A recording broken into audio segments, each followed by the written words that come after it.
tema kita di bulan Mei ini Bapak Ibu adalah jangan menyia-nyiakan pengorbanan Kristus Bapak Ibu.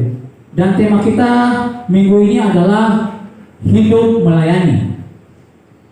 Minggu pertama kita sudah belajar untuk kita tidak menyia-nyiakan pengorbanan Tuhan Yesus di kayu salib adalah bagaimana kita jangan degil hati kita. Yang kedua, bagaimana kita mencintai Tuhan kita. Yang ketiga adalah kita mendengarkan suara Tuhan sungguh-sungguh. Dan yang terakhir malam ini, Bapak Ibu, minggu ini kita mau melayani Dia. Kita hidup melayani. Roma 12 ayat 1 sampai 8 pembacaan kita hari ini. Tadi sudah dibacakan ayat 1 sampai ayat 2. Pak Gembala akan bahas satu persatu. Pak Gembala mulai dari ayat yang pertama, Bapak Ibu, dikatakan Bapak Ibu, karena itu saudara-saudara demi kemurahan Allah. Coba lagi Pak, ayat pertama Roma 12 ayat 1. Karena itu saudara-saudara, demi kemurahan Allah, aku menasihatkan kamu supaya kamu mempersembahkan tubuhmu sebagai persembahan yang hidup, yang kudus, dan yang berkenan kepada Allah. Itu adalah ibadahmu yang sejati. Saudaraku, Bapak Ibu, namanya hidup melayani. Melayani Bapak Ibu itu tugas gereja. Siapakah gereja? Bapak Ibu dan saya. Bukan tugas hamba Tuhan, bukan tugas BPJ. Tugas kita semua. Ya. Melayani bukan hanya ketika kita ada di altar ini, ya, dan kita ada di mimbar ini. Bapak Ibu, mimbar ini terbatas. Mimbar ini terbatas. Mimbar yang sesungguhnya ketika engkau keluar dari pintu gerejamu. Bapak Ibu tahu arti mimbar? Panai? Mimbar itu artinya Bapak Ibu sesuatu atau tempat di mana kita untuk memberitakan tentang yang namanya Tuhan Yesus. Itu mimbar. Maka Bapak Ibu, mimbar ini Bapak Ibu yang dikatakan misalnya sebagai simbol. Tetapi disinilah tempat di mana kita memberitakan tentang Tuhan Yesus. Dan pemberitaan tentang Tuhan Yesus bukan hanya di dalam gereja ini, tetapi ketika engkau keluar pintu rumah gereja itu Bapak Ibu, itulah mimbarmu yang sesungguhnya. Engkau datang sembahyang memuji haleluya, haleluya, haleluya, sampai ke langkah bertangkap, haleluya lah jadinya. Betul? Maka Bapak Ibu, mimbarmu yang sesungguhnya bukan ketika engkau ada dalam gereja, ada di luar gerejamu, itulah mimbar kita. Ketika engkau di dalam rumahmu, bersama dengan suami istrimu, bersama dengan anak-anakmu, ketika engkau di sekolah, ketika engkau di tempat pekerjaan, ketika engkau di mana saja, disitulah mimbarmu Bapak Ibu, di mana engkau memberitakan tentang yang namanya Tuhan Yesus. Karena itu tugas kita Bapak Ibu, bukan hanya tugas kami gembala atau tugas BPJ. Namanya melayani Tuhan, apalagi yang namanya memberitakan tentang Tuhan Yesus. Maka itu tugas kita Bapak Ibu. Bapak Ibu yang diberkati oleh Tuhan Yesus Kristus, namanya melayani Tuhan udah pasti ada jaminan Bapak Ibu. Jaminannya langsung diberkati Tuhan, itu udah pasti. Tapi jangan Bapak Ibu kita mengharapkan, jangan kita langsung berpikir bahwa melayani Tuhan, oke, Tuhan memberkati aku pasti akan kaya, aku pasti akan mendapatkan banyak berkat. Hei saudaraku yang diberkati oleh Tuhan Yesus, orang fasik saja Bapak Ibu, mereka lebih kaya daripada orang Kristen, orang percaya. Banyak Bapak Ibu. Orang fasik, orang yang memang boleh dipodah, boleh ingat Tuhan, mereka lebih kaya secara materi. Tetapi nantinya pada ujungnya mereka Bapak Ibu akan binasa. Serius. Tetapi Bapak Ibu yang diberkati oleh Tuhan Yesus Kristus, kita mau melayani Tuhan itu seperti apa dulu? Ya, yang Tuhan inginkan sehingga hidup kita diberkati. Berkat bukan hanya secara materi Bapak Ibu, seperti yang Pak Gembala sering kali ingatkan kepada kita. Berkat bukan hanya berbicara tentang materi. Ya, bersyukur bagaimana keluarga jemaat-jemaat kita yang betul-betul diberkati secara materi. Ya, Bapak Ibu, Pak Gembala sekali lagi ingatkan kita yang diberkati secara materi, unang melupai Tuhan. Serius Bapak Ibu, unang melupai Tuhan Bapak Ibu. Nah, kasilang mata gegara mata bui kemana-mana. Amin. Ya, Bapak Ibu, itu hanya titipan. Maka mari Bapak Ibu unang melupai Tuhan ketika engkau diberkati secara materi. Tetapi alangkah lebih berbahagianya engkau diberkati secara rohanimu. Meskipun bahasanya kita tidak dapat harta yang melimpah, tetapi kita terus diberikan kekuatan kesehatan, kita terus diberikan perlindungan, kita terus diberikan damai sejahtera yang melakukan setiap pekerjaan. Itu berkat yang sangat luar biasa yang kita hadapi, Bapak Ibu, yang kita alami. Bapak Ibu percaya atau tidak? Ada beberapa gembala dari malam kedengaran Bapak Ibu, dan memang lagi rawan sekarang, minta maaf bagi kita yang penyedot, ya, yang kena timpuk kayu lah, kena timpuk tanah lah, kena timpuk inilah, ada baru yang meninggal. Kayaknya kita udah paham, kita udah tahu kisahnya, ya, keluarga kita, Bapak Ibu. Saudara, kita nggak tahu hidup kita mau sampai kapan di dunia ini, tetapi mari Bapak Ibu lakukan hidup kita untuk melayani Tuhan yang sungguh-sungguh diberkati oleh Tuhan. Kaki caranya Bapak Ibu, ya, kaki caranya Bapak Ibu, ya. Ayat yang pertama yang kita baca ini hari ini, ya. Tuhan bilang, Bapak Ibu, demi kemuliaan Allah aku menasihatkan kamu supaya kamu mempersembahkan tubuhmu sebagai persembahan yang hidup, ya, yang kudus, yang berkenan kepada Allah. Itu adalah ibadahmu yang sejati. Bapak Ibu pandai arti ibadah. Arti sesungguhnya, esensi artinya, arti sesungguhnya dari sembahyang itu apa ya? Arti sesungguhnya dari sembahyang itu sebenarnya memberikan korban syukur, bukan mendapatkan berkat, bukan menerima berkat. Maka kebanyakan Bapak Ibu, kita kebanyakan punya pemahaman yang salah. Kalau aku sembahyang, aku mau di persembahan banyak, aku mau di perpuluhan, aku mau beri ucapan syukur bulanan, Tuhan pasti akan membalaskan 2, 3, 4 kali 5, segala macam lipat, ya. Itu pemahaman yang salah Bapak Ibu. Kita datang sembahyang, kita memberikan korban syukur karena Tuhan sudah memberkati hidup kita. Ada amin. Bapak Ibu, kalau mau bicara tentang Pak Gembala, aku aja, kerja aja, ada boleh, aku ini segala macam, Bapak Ibu, saya mau kasih tahu tentang salah satu jemaat di Makedonia. Buka 2 Korintus pasalnya yang ke-8 ayat 1-5. Buka di sini dulu, Pak. Kita baca pertama sama-sama ya Bapak Ibu, nanti Trace yang baca. 2 Korintus 8 ayat 1. Pak Gembala sampai 5. Pak Gembala mau kasih tahu Bapak Ibu, ada satu jemaat Bapak Ibu di Makedonia.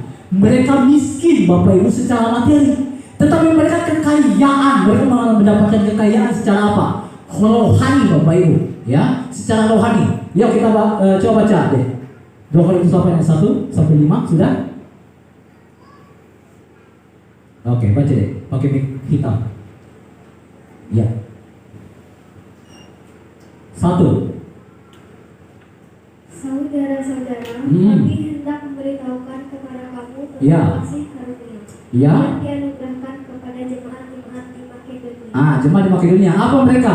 2. Selagi dicobai dengan berat dan Oke, bentar. Dicobai dengan berat, Bapak Ibu. Mereka dicobai Bapak Ibu dengan apa?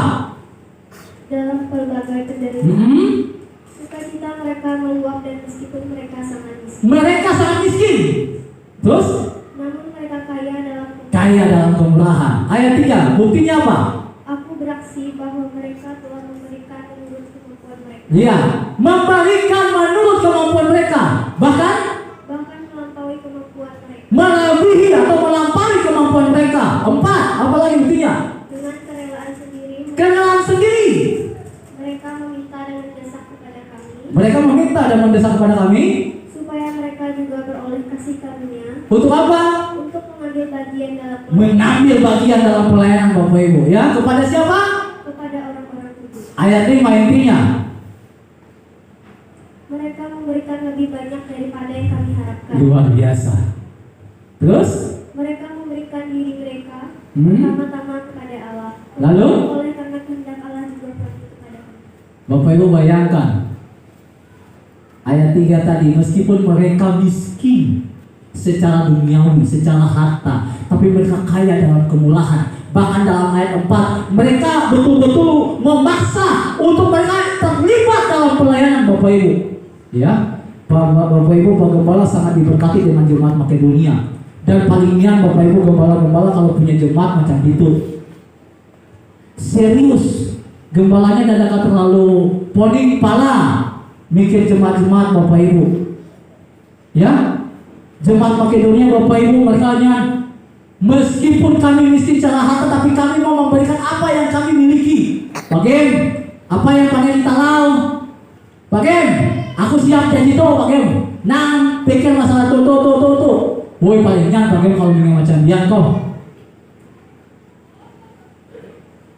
Koti kita tuh. Kalau bah kejadi itu ke periode tahun BPJ dari itu. Hai bagaimana jorang udah kati deh. Ada macam dia ada depannya tuh kisah. Coba Bapak Ibu jemaat Makedonia, mereka miskin secara harta, tapi mereka memberikan apa yang mereka bisa berikan bagi Tuhan Bapak Ibu. Bahkan mereka mendesak, saudara. Bapak Ibu bagaimana? Aduh, hai mantan jemaat Makedonia macam itu. Coba ada jemaat posisi deh. Nyan bagaimana ada mau lupa mau BPJ. Amin.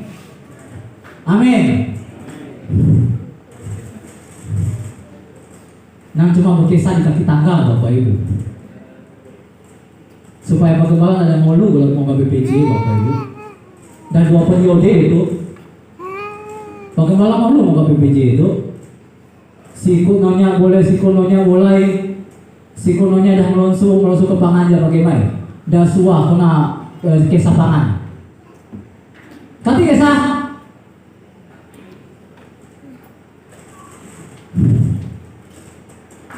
Saudara, kalau jemaat Makedonia ada di seperti jemaat Posin ini, paling nyaman itu Pagembala kok. Pagembala tinggal diam aja. Kau bangga dia Pagembala. Ada kami ngatuhe, woi banyaknya Pagembala kok. Ada kami ngatuhe Pagembala, diam aja, sungi aja. Yang penting siap memberitakan firman Tuhan aja. Doakan ke kami aja supaya kami sukses. Woi banyaknya Pagembala kok. Sukses itu Pagembala macam dia kau. Tapi itu suah Pagembala berdoa, suah Pagembala berlutut, suah Pagembala naik ke langkau saja nak bosi. Katian sebab Ibu. Minggu depan kita pelantikan BPJ. Masih ada sedikit yang kurang. Tapi terima kasih Bapak Ibu bagi kesediaan kita yang sudah menerima pelayanan daripada Tuhan. Bapak Ibu percaya Tuhan menjamin hidupmu. Engkau melayani Sang Raja Bapak Ibu, bukan melayani Pagembala. Engkau melayani Sang Raja di atas segala raja. Amin. Ya, Tuhan pasti akan memperhitungkan itu. Pasti Bapak Ibu. Unang aja Tuhan. Unang dikte Tuhan. Tuhan pandai. Maka Bapak Ibu Tuhan bilang persembahkan tubuhmu. Ayat pertama tadi. Persembahkan tubuhmu. Tubuh Bapak Ibu. Tubuh menggambarkan kehidupan kita. Zaman PL tubuh itu digambarkan dengan korban syukur, korban binatang yang memang tidak boleh ada cacatnya, tidak boleh sakit, tidak ada boleh rusak apa-apa. Zaman PB ke zaman Tuhan Yesus sebagai korban yang kudus. Dan ada orang berdosa mampu menyelamatkan orang berdosa. Hanya orang yang tidak berdosa yang mampu menyelamatkan orang berdosa. Itulah Tuhan Yesus. Amin. Zaman gereja Bapak Ibu, tubuh kita, hidup kita diberikan bagi Tuhan. Namanya hidup Bapak Ibu semua. Ya.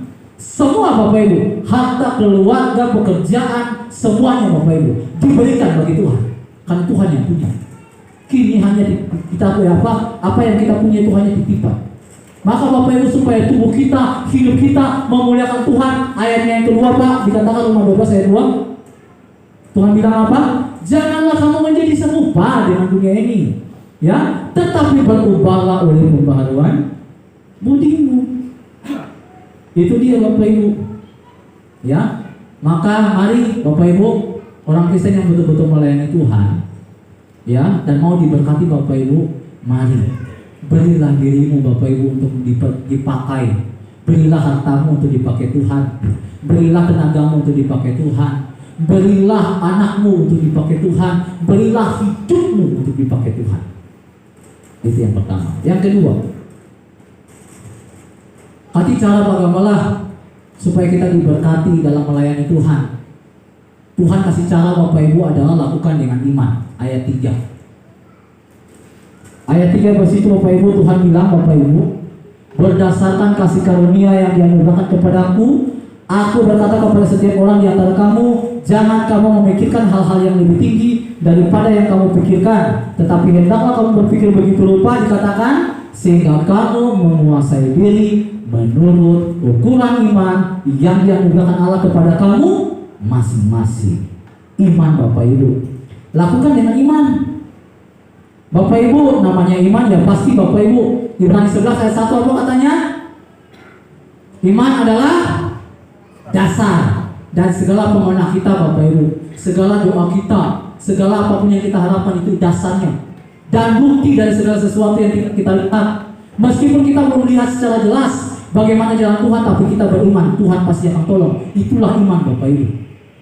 Ya, maka Bapak Ibu yang diberkati oleh Tuhan Yesus Kristus, orang kalau mau melayani ataupun kita mau bekerja harus dengan iman. Kerjakan sesuatu dengan iman dan imani apa yang engkau kerjakan. Ya, Bapak Ibu, saya mau katakan, kita gereja deh. Kalau tanpa beriman, ya namanya gereja sia-sia. Bahasa itu gereja dulu, gereja ngisi keposi amatan. Tetapi kalau kita beriman, nada kroja, ya namanya lo mau. Namanya juga iman kudu. Serius. Maka gereja harus dibarengi dengan iman. Makanya Yakobus pasal yang kedua ayat yang ke-17 apa kata firman Tuhan situ? Mari sama-sama baca.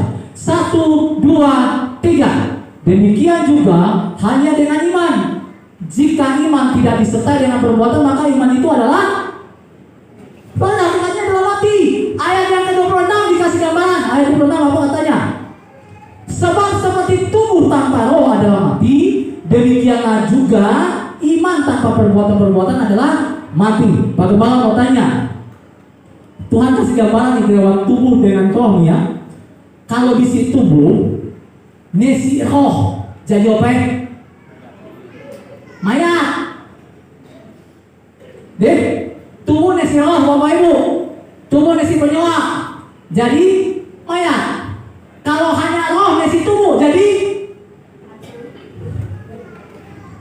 apa? Bangkit, jolo, setan. Ya, ini Tuhan kasih gambaran loh. Tubuh tanpa roh yang mati mayat, roh tanpa tubuh ya jolo. Kalau apa yang roh itu isi tubuh, udah kalah Bapak Ibu.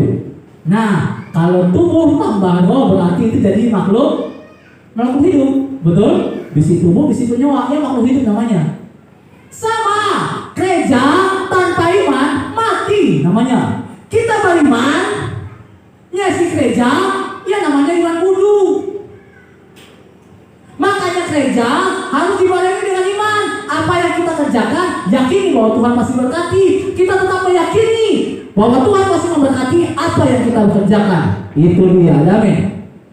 Maka Bapak Ibu, kalau mau melayani, nak gereja beriman Bapak Ibu. Ya, beriman sungguh-sungguh. Berdoa Bapak Ibu, Tuhan aku nak gereja tuh Tuhan berkati. Ya, pasti Tuhan berkati Bapak Ibu. Ya, tapi ingat, hidup Bapak Ibu, hidup itu harus betul-betul digunakan amat. Pak Gembala ada kisah Bapak Ibu, Pak Gembala ada kisahkan sama beberapa anak-anak. Ini tentang banyak juga kisahnya yang tentang kecelakaan motor Bapak Ibu. Ada kisah Bapak Ibu, ya kisah orang Batak. Jadi ada seorang anak dia mau gereja. Ma, aku nak ke gereja, Ma. Awak berdoa lo, ya berdoa. Tuhan aku nak gereja, Tuhan tahu sertai aku di jalan supaya sampai selamat dengan tempat tujuan. Awak sampai di jalan ya main motor, mantau jangan, nyaman. Jalan pun juga nesi kendaraan pokoknya sepi Bapak Ibu, laju ya. Tak langsung kecelakaan, mati di tempat. Mati di tempat, dia nanya, kenapa aku mati Tuhan padahal aku udah berdoa. Datanglah malaikat nih. Berdoa kau? Katanya. Loh, siapa kau? Katanya. Ditanya kan? Tuhan Yesus bilang lah, itulah malaikat yang jaga kau. Nah, dia salahkan lah. Gara-gara kau ini malaikat gereja ada kabroti, aku pada mati juga ya. Gereja kan ada kabroti ya. Aku boleh mati, tanggung jawab kau. Apa itu kau malaikat? Iko berdoa. Tapi kan ubah istilahnya, itu apa ya nama bahasa kita deh? Seenaknya hidup kita Bapak Ibu. Iko berdoa, Iko main motor 100 km per jam. Aku cuma disetel Tuhan Yesus 60 km per jam. Bayangkan Bapak Ibu. Ya ketinggalan lah malaikat. Tapi nanya gaya. Ayo. Tuhan Yesus cuma minta malaikatnya 60 km per jam. Iko main 100. Dia ketinggalan lah. Ayo. Makanya jangan seenaknya aja. Berdoa. Tapi nuna aturan. Itulah iman. Amin Bapak Ibu. Amin. Maka Bapak Ibu gereja harus dengan iman. Terakhir, kalau mau diberkati dalam melayani Bapak Ibu, selain kita memberi diri, kita beriman Bapak Ibu, kita harus gereja sesuai kemampuan kita. Harus gereja sesuai kemampuan Bapak Ibu. Ya, seperti jemaat Makedonia, mereka memberikan sesuai kemampuan mereka, tetapi bahkan melebihi kemampuan mereka. Mereka beri bagi Tuhan. Tapi namanya kita kerja Bapak Ibu, kita melayani harus sesuai kemampuan. Ayatnya yang 12 ayat 5 sampai 8 Bapak Ibu. Tetapi ayat 7 sampai 8 coba baca Bang. 2 ayat 7. Roma 12 tadi. Dikatakan, jika karunia untuk melayani, baiklah kita melayani. Jika karunia untuk mengajar, ya ngajar. Jika karunia untuk menasihati, ya itu dia. Bapak Ibu, Tuhan kasih gambaran seperti anggota tubuh tuh. Anggota tubuh. Mata dia punya fungsi hanya untuk melihat. Mulut ini dia punya fungsi hanya untuk makan, berbicara. Telinga hanya fungsinya untuk mendengar. Gak ada yang unggul di antara semua tubuh ini. Semua manusia, semua dalam gereja kita di Bapak Ibu satu jemaat ini, semua punya karunia masing-masing. Ada yang punya karunia untuk main musik, ada yang punya karunia untuk bertukang, ada yang punya karunia untuk memimpin, ada yang punya karunia untuk ini, ada yang punya karunia untuk ini. Itu semua tidak usah dibanggakan, disatukan dalam gereja untuk pemulihan nama Tuhan. Amin. Itu dia. Maka Bapak Ibu dalam gereja seperti itu, dalam jemaat seperti itu, dalam keluarga juga harus seperti itu. Tidak boleh ada saling mengungguli. Mata panah kalau aku nak bersih, ikon dan panah mata jalan. Dan mungkin Bapak Ibu, semua Bapak Ibu dalam tubuh ini Bapak Ibu ada fungsinya masing-masing. Mata tidak bisa jalan sendiri, mulut tidak bisa jalan sendiri, kuping dan panah jalan sendiri Bapak Ibu. Semua digunakan satu tubuh ini dengan fungsinya masing-masing. Maka Bapak Ibu sama Pak Gembala Bapak Ibu cuma satu tubuh tuh Bapak Ibu, 2 mata, 1 mulut, 2 kuping untuk mendengarkan seruan 1.500 mulut di sini Bapak Ibu. 500. Kita cuma 500 orang. Lebih mungkin. Deh. Pak Ben, Pak Wakil. Berapa cuma kita? 500 jiwa. 500-an. Pak Gembala nak tinggal 500 mulut. Nak mantau 1.000 mata. Gitu. Hanya satu tubuh Bapak Ibu kami berdua lah. Bapak Ibu terbatas. Maka dibutuhkanlah yang namanya BPJ, dibutuhkan juga jemaat-jemaat untuk mendukung kami. Bukan hanya kami yang gereja, kita semua sama-sama gereja. Amin. Amin Bapak Ibu. Ya. Maka Bapak Ibu kesimpulannya adalah, kesimpulannya Bapak Ibu, kalau mau diberkati dalam gereja kita, dalam hidup kita Bapak Ibu, caranya ya cuma satu, moga sumbernya loh. Siapa sumbernya? Ya Tuhan. Ya, ketika kita sudah mendapatkan sumbernya, ya kita layani dia sungguh-sungguh. Tapi cara melayani dia sungguh-sungguh, ya kita harus gereja sungguh-sungguh, memberi diri, baru dapat upah. Undang minta upah lo baru nak gereja, itu salah. Gereja lo baru boleh upah. Dan gereja harus dengan iman, dengan yakin. serta kita harus kerja sesuai dengan kemampuan Bapak Ibu. Ya, kerja sesuai dengan kemampuan. Maka Tuhan pasti akan memampukan kita Bapak Ibu dalam setiap apapun yang kita lakukan.